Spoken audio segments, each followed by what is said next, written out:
এটা একাদশ শ্রেণীর প্রথম সেমিস্টারের দ্বিতীয় ইউনিটের অ্যালজেব্রা অংশের বিষয় ভিডিও।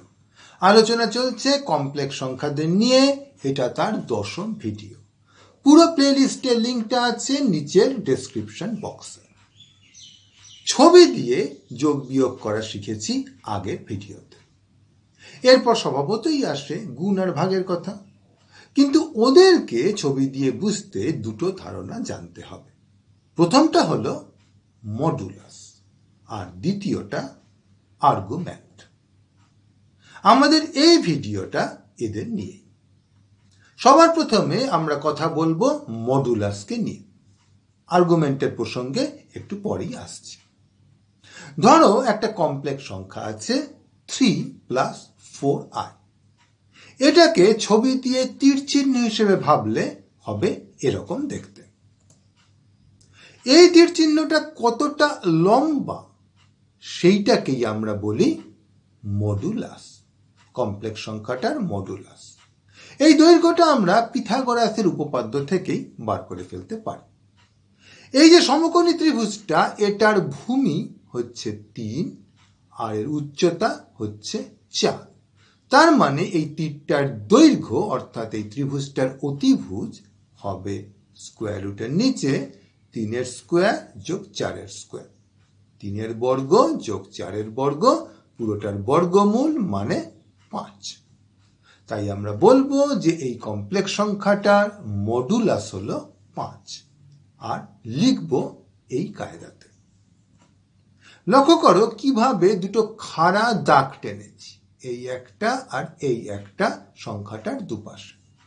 যদি অন্য কোনো কমপ্লেক্স সংখ্যা হয়, ধরো x যোগ yi, তবে একই যুক্তিতে মডুলাস হবে square root of x square plus y square.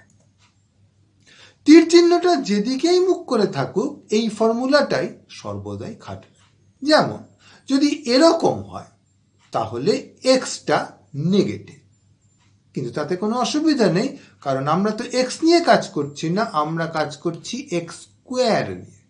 তাই এক্স এর চিহ্ন নিয়ে মাথা ঘামাতে হচ্ছে না। সেই জন্যই এই একই ফর্মুলা দিয়েই আমাদের কাজ চলে যাচ্ছে।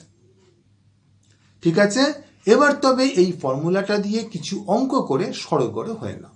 তার জন্য নিচের ডেসক্রিপশন বক্সের প্রথম এমসিকিউ পরীক্ষার লিঙ্কে ক্লিক করে একটা পরীক্ষা দিতে হবে। পরীক্ষাটা হয়ে গেলে পরে এই ভিডিওর বাকি অংশে আমরা শিখব আর্গুমেন্টের কথা।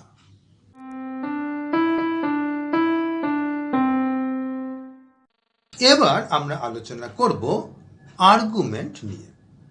ধরো একটা কমপ্লেক্স সংখ্যা নিলাম 5 + 5i, যেটাকে একটা তীর চিহ্ন হিসেবে ভাবলে এরকম হয়, এদিকেও 5 এদিকেও 5। আমরা এতক্ষণ খালি তীর চিহ্নর দৈর্ঘ্যটা নিয়েই মাথা ঘামিয়েছি। এবার তার অভিমুখটা দেখব। অভিমুখটা মাপব এই কোণটা ব্যবহার করে।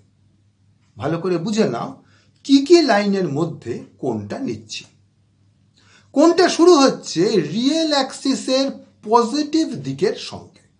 আমরা মনে মনে এই লাইনটাকে মূল বিন্দুকে কেন্দ্র করে ঘুরিয়ে আমাদের তীর চিহ্ন বরাবর আনব। এই উদাহরণে ঘোরানোর পরিমাণটা হয়েছে 45 ডিগ্রি। তাই আমরা বলবো যে এই কমপ্লেক্স সংখ্যাটার একটা আর্গুমেন্ট হলো 45 ডিগ্রি। এই যে আর্গ লিখেছি, এটা হচ্ছে আর্গুমেন্ট শব্দটার সংক্ষিপ্ত রূপ। আমরা এই 45 ডিগ্রিকে কমপ্লেক্স সংখ্যাটার একটা আর্গুমেন্ট বললাম। একটা বললাম কেন? কারণ ঘোরানোটা অন্যভাবেও করা যেত। বোঝার জন্য ফের আমরা ওই রিয়েল অ্যাক্সিসের পজিটিভ দিক বরাবর শুরু করব। আগের বার আমরা ঘড়ির কাঁটার বিপরীতে ঘুরিয়েছিলাম, এবার কিন্তু ঘড়ির কাঁটার দিকেও ঘোরাতে পারি। যদি সেটা করি তাহলেও ফের কলম্বাসের ভারতে আসার প্রচেষ্টার মতো একই জায়গায় এসে পড়েছি। এর জন্য আমাদের ঘোরাতে হলো 360 ডিগ্রি - 45 ডিগ্রি মানে 315 ডিগ্রি। কিন্তু যেহেতু এবার ঘড়ির কাঁটার দিকে ঘুরিয়েছি, তাই এটাকে 315 না বলে বলবো -315 ডিগ্রি। মানে ব্যাপারটা বুঝলে?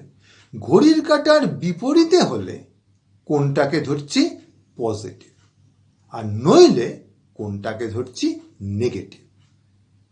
তার মানে আরেকটা আর্গুমেন্ট পেয়ে গেলাম, এই -315 ডিগ্রি। এই একই জিনিসের আমরা আরেকটা আর্গুমেন্টও পেয়ে গেলাম। এতেও শেষ নেই, চাইলে আরো এক পাক দিতে পারতে।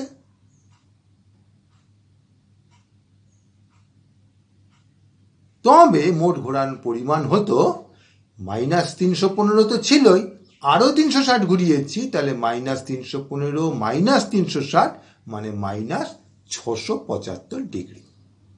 মানে বুঝতেই পারছো, একটা কমপ্লেক্স সংখ্যার অসংখ্য আর্গুমেন্ট সম্ভব।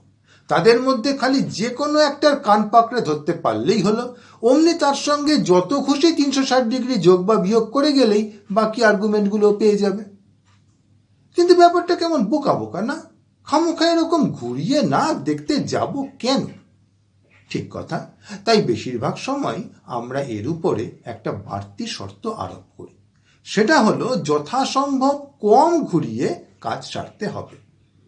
তাই যদি আমাদের কমপ্লেক্স সংখ্যাটা রিয়েল অ্যাক্সিসের উপরে কোথাও থাকে, মানে যে জায়গাটা সবুজ করে দেখিয়েছি সেখানে থাকে, তবে ঘড়ির কাঁটার উল্টো দিকে ঘোরাবো। মানে আর্গুমেন্টটা হবে পজিটিভ এবং 180 ডিগ্রি সমান বা কম। আর যদি রিয়েল অ্যাক্সিসের নিচে কোথাও থাকে, মানে গোলাপি অংশটায়, তবে ঘোরাবো ঘড়ির কাঁটার দিকে।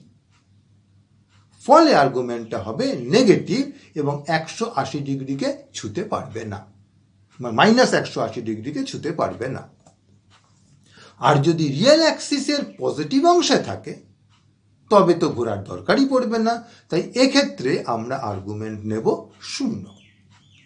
সমস্যা হবে কমপ্লেক্স সংখ্যাটা যদি থাকে রিয়েল অ্যাক্সিসের নেগেটিভ অংশ, তবে যেদিকেই ঘোরাই সমান ঘুরতে হবে। কোন দিকটা নেব?